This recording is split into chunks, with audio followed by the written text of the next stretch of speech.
Hello student, तो कैसे हो आप सभी। उम्मीद करता हूँ आप सभी बहुत ही अच्छे होंगे। तो आज के इस वीडियो में हम पढ़ने वाले हैं क्लास 11th फिजिक्स। और फिजिक्स का हम पहला चैप्टर पढ़ रहे थे जो है मात्रक एवं मापन। इस चैप्टर का ये चौथा वीडियो है और आज के इस वीडियो में हम पढ़ने वाले हैं मापन में त्रुटियां। तो मापन में त्रुटियां क्या होती हैं इसको हम जानेंगे। उसके बाद मापन में त्रुटियों के 3 तरीके से हम त्रुटियों को पहचानते हैं, जिसमें हम पहला जानेंगे निरपेक्ष त्रुटि क्या होता है, आपेक्षिक त्रुटि क्या होता है, प्रतिशत त्रुटि क्या होता है। तो इन तीनों पर भी हम डिस्कस करने वाले हैं। तो आज का वीडियो आप सभी के लिए बहुत ही ज़्यादा इंपॉर्टेंट होने वाला है। तो मैं कहूँगा वीडियो को अंत तक ज़रूर देखिएगा। अब केवल देखना नहीं है दोस्त, देखने के साथ साथ कॉपी पेन में अपने नोट डाउन करते हुए चलना है, ठीक है ना। चलिए जी, तो आते हैं अपने टॉपिक पे। तो देखिए, हमें पढ़ना है सबसे पहले कि त्रुटियां, या जिसे हम कह सकते हैं कि मापन में त्रुटियां किसे कहते हैं। देखिए, त्रुटि क्या होता है, एरर क्या होता है। तो एरर क्या होता है इसको हम समझ लेते हैं। तो देखिए, कोई भी भौतिक राशि है, ठीक है ना। मैं यहाँ पे परिभाषा पहले लिखा हुआ हूँ, उसको पहले मैं एक बार पढ़ के सुना दे रहा हूँ, फिर आपको याद हो जाएगा। देखिए, कोई भी भौतिक राशि है तो उसके वास्तविक मान और मापित मान में जो अंतर होता है ना, वही हमारा क्या होता है, वही हमारे त्रुटियां कहलाती हैं या मापन में त्रुटियां कहलाती हैं। जैसे हमने लिखा हुआ है कि किसी भौतिक राशि, किसी, यहाँ पर राशि इस तरीके से लिखाता है जी, ठीक है ना। थोड़ा सा इधर मात्रा इधर हो गया है तो आप सुधार कर लीजिएगा। तो किसी भौतिक राशि के वास्तविक मान तथा मापित मान के अंतर को मापन में त्रुटियां कहते हैं। मापन में त्रुटियां कहते हैं, समझ रहे हैं, मापन में त्रुटियां कहते हैं। तो किसी भौतिक राशि के वास्तविक मान और मापित मान के अंतर को मापन में त्रुटियां कहते हैं। बट यहाँ पे आप याद रखेंगे, बहुत सारे स्टूडेंटों को ये परिभाषा तो याद हो जाता है बट वो समझ नहीं पाते कि है क्या वास्तव में इसका मतलब। तो पहले मैं एक फॉर्मूला लिख रहा हूँ, उसको पहले समझिएगा कि त्रुटि का फॉर्मूला होता है ना, इस कलर से लिख देते हैं, त्रुटि। तो त्रुटि इक्वल टू होता है वास्तविक मान और माइनस क्या होता है, मापित मान।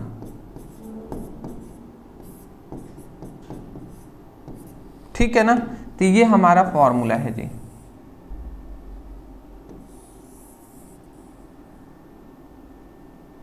ठीक है, इस फॉर्मूले को आप देख लीजिए।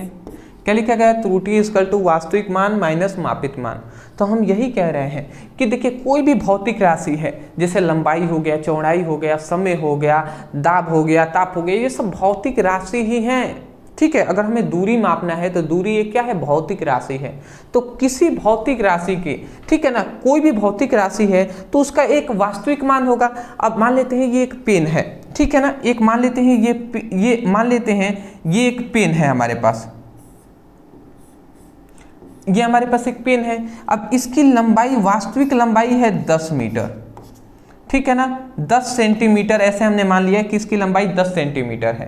तो ये इसकी 10 सेंटीमीटर वास्तविक लंबाई हो जाएगी। वास्तविक लंबाई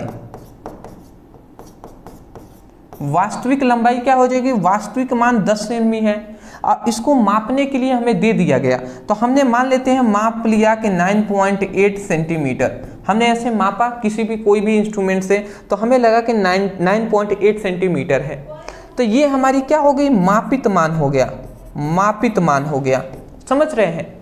तो किसी भौतिक, कोई भी भौतिक राशि के वास्तविक मान और मापित मान के अंतर को ही हम क्या कहते हैं, मापन की त्रुटियां, मापन में त्रुटियां कहते हैं। मतलब मापने में, इसको मापने में हुई गलतियों को ही तो त्रुटि कहते हैं ना। तो कोई भी भौतिक राशि है तो किसी भौतिक राशि के वास्तविक मान और मापित मान के अंतर को मापन में त्रुटि कहते हैं। आशा करता हूं आप समझ गए होंगे, ठीक है ना। तो यही बात लिखा जा रहा है, किसी भौतिक राशि के वास्तविक मान और मापित मान में अंतर को मापन में त्रुटि कहते हैं। तो चलिए अब आते हैं कि यहाँ पे हम जानेंगे कि त्रुटियों को व्यक्त करने के तरीकों पर। तो त्रुटियों को 3 तरीके से व्यक्त किया जाता है, जिसमें हम पहला पढ़ने वाले हैं निरपेक्ष त्रुटि। पहला हम क्या पढ़ने वाले हैं जी, निरपेक्ष त्रुटि। अब निरपेक्ष त्रुटि क्या होता है इसको हम समझ लेते हैं जी। निरपेक्ष त्रुटि, तो देखिए हमने क्या लिखा है, किसी भौतिक राशि के वास्तविक मान और व्यक्तिगत मान के अंतर के परिमाण को क्या कहते हैं, निरपेक्ष त्रुटि कहते हैं। मतलब सिंपल सी बात है ना, जो त्रुटि अभी हमने परिभाषा किया है वही सेम टू सेम ये भी परिभाषा है कि मतलब निरपेक्ष त्रुटि क्या हो जाएगा, निरपेक्ष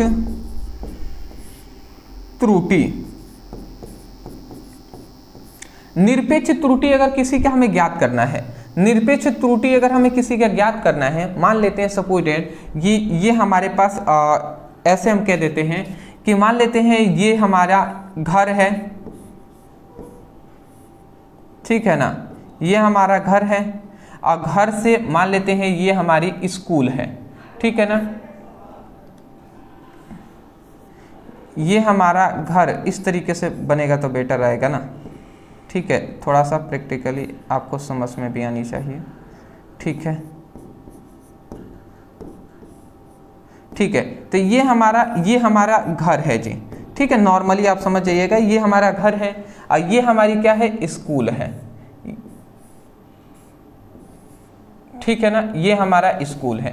तो मैं कह रहा हूं कि घर से स्कूल तक की दूरी, घर से स्कूल तक की दूरी मान लेते हैं कि 5 किलोमीटर है, 5 किलोमीटर है घर से स्कूल तक की दूरी। तो ये 5 किलोमीटर क्या हो गया, 5 किलोमीटर जो हो गया ये इसका वास्तविक मान हो गया, वास्तविक मान होगा कि नहीं। अगर हमें ये तो वास्तविक मान है कि घर से स्कूल तक की दूरी 5 किलोमीटर है, बट कोई व्यक्ति है, इसको कह दिया गया कि भैया आप नाप कर आराम से नापिए, इसको माप लीजिए, माप कर बताइए कितना होगा। तो वो व्यक्ति है वो माप रहे हैं, तो उनको मान लेते हैं, उन्होंने मापा तो उनको क्या मिला, उन्होंने 5.9 क्या मिला, 5.9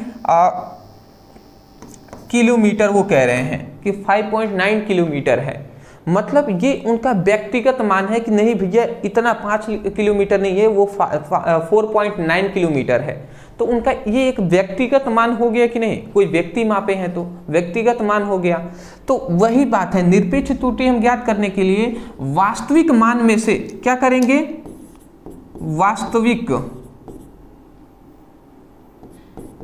वास्तविक मान में से हम क्या कर देंगे, व्यक्तिगत मान को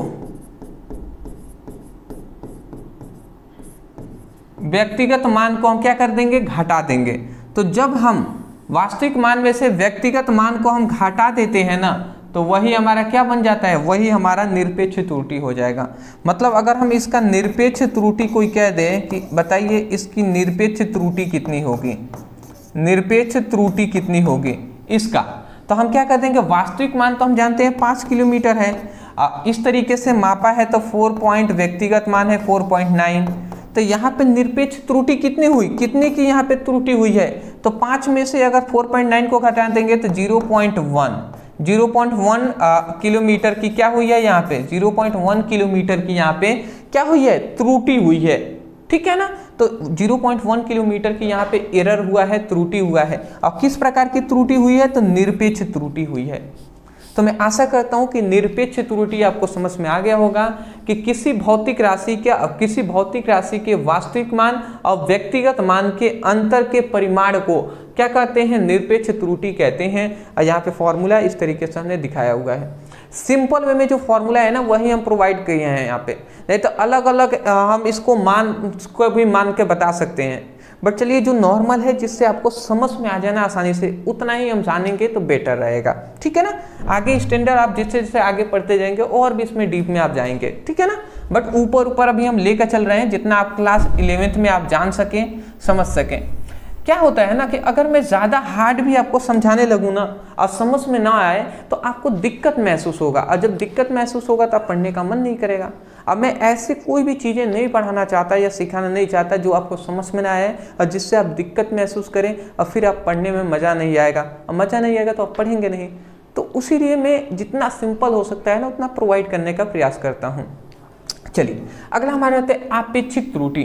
अब आपेक्षिक त्रुटि किसे कहते हैं समझिएगा, कि यहाँ कह रहा है कि मापन में माध्य निरपेक्ष त्रुटि, यहाँ पे समझिएगा, मापन में माध्य निरपेक्ष त्रुटि तथा उस भौतिक राशि के माध्यमान के अनुपात को क्या कहते हैं, आपेक्षिक त्रुटि कहते हैं। मतलब आपेक्षिक त्रुटि का एक फॉर्मूला होता है, आपेक्षिक त्रुटि।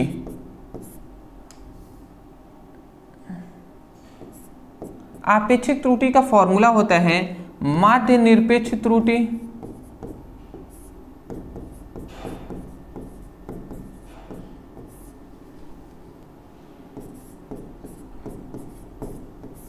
अब बटे क्या हो जाएगा, माध्यमान। ठीक है ना, तो ये आप याद रखेंगे, ये एक फॉर्मूला होता है जी। ठीक है, ठीक है, मतलब आपेक्षिक त्रुटि ज्ञात करना है तो वास्तविक जो निरपेक्ष त्रुटि है और जो वास्तविक मान है। एक और बात याद रखें, यहाँ पे कंफ्यूजन हो जाता है। पहली बात, पहले आप परिभाषा में याद करा दूं। हमने कहा है कि मापन में, मतलब अगर हम कुछ चीज को माप रहे हैं, कोई भी भौतिक राशि को, तो मापन में माध्य निरपेक्ष त्रुटि तथा उसी भौतिक राशि का माध्यमान के अनुपात को क्या कहते हैं, आपेक्षिक त्रुटि कहते हैं। मतलब कोई भी भौतिक राशि है, कोई भी भौतिक राशि है, इसको हम क्या कर रहे हैं, मापन कर रहे हैं, माप रहे हैं।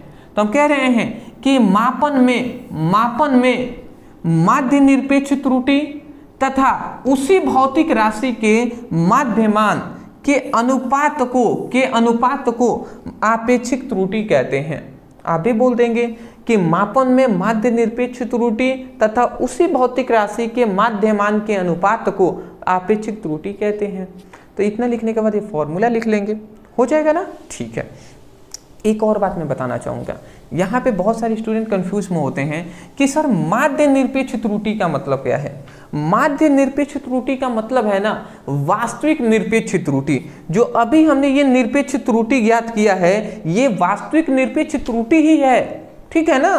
तो यहाँ पे निरपेक्ष त्रुटि का आप मान रखेंगे। अब माध्यमान जो होता है ना, माध्यमान को हम दूसरे नामों से जानते हैं, जिसे हम कहते हैं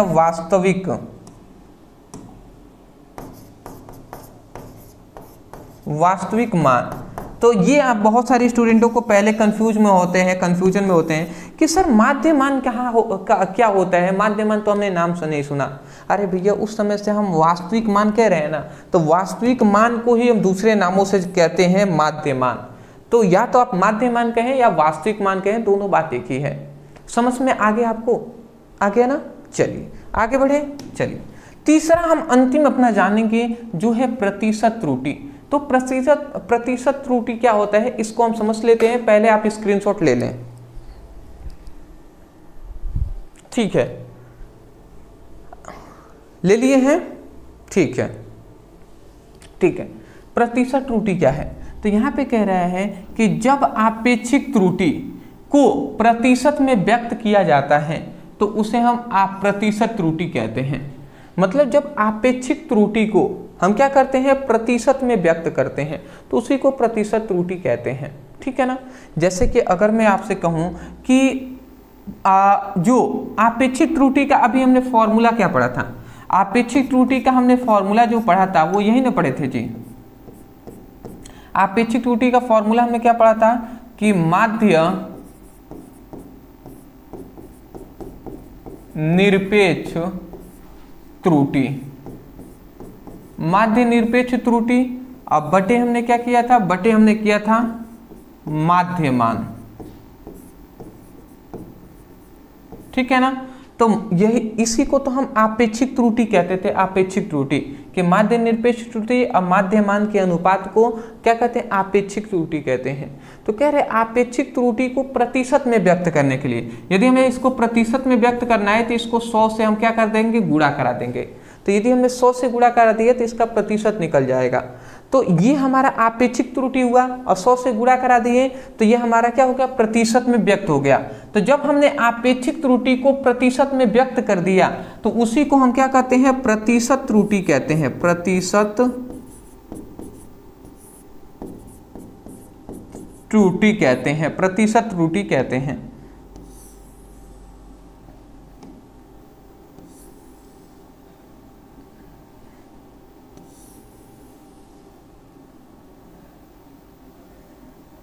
ठीक है ना। तो ये हमारा हो गया जी, ये हमारा हो गया है। तो मैं आशा करता हूँ कि आप समझ गए होंगे। देखिए वही बात लिखा गया है कि आपेक्षिक, ये हमारी टोटल ये जो वैल्यू है ना आपेक्षिक त्रुटि की ही वैल्यू है। तो जब आपेक्षिक त्रुटि को प्रतिशत में व्यक्त किया जाता है तो उसी को हम प्रतिशत त्रुटि कहते हैं, और ये इसका फॉर्मूला है। ठीक है ना। तो बस इतना ही इसमें जानना था दोस्त। तो आज के इस वीडियो में हमने मापन में त्रुटियों पर डिस्कस किया है, जो कि मैं आशा करता हूँ कि ये आपको समझ में आए होंगे। अदरवाइज मैं यही कहूँगा कि आज के लिए हम इतना ही रहने देते हैं। यदि आपको वीडियो समझ में आया है, वीडियो से कुछ सीखने को मिला होगा, तब मैं कहूँगा कि चैनल पर नए होंगे तो चैनल को सब्सक्राइब कर लीजिएगा, वीडियो को लाइक कीजिएगा, और कम से कम अपने 5 दोस्तों को इस वीडियो के बारे में, इस चैनल के बारे में बताइएगा, जिससे कि अधिक से अधिक स्टूडेंट इस चैनल से पढ़ाई कर सकें, और विशेषकर रट कर नहीं बल्कि समझ कर याद कर सकें। समझ रहे हैं ना दोस्त। मैं जानता हूँ रटने का दर्द क्या होता है। रट कर जाएंगे ना, एग्जाम में भूल जाएंगे, कोई पूछेगा तो आप बता नहीं पाएंगे, बट समझे हुए होंगे, माइंड में रहेगा बाबू, तो कभी भी आप बोल देंगे। समझ रहे हैं ना। तो थोड़ा सा मैं कहूँगा कि आप सपोर्ट कर देंगे ना तो बेटर रहेगा।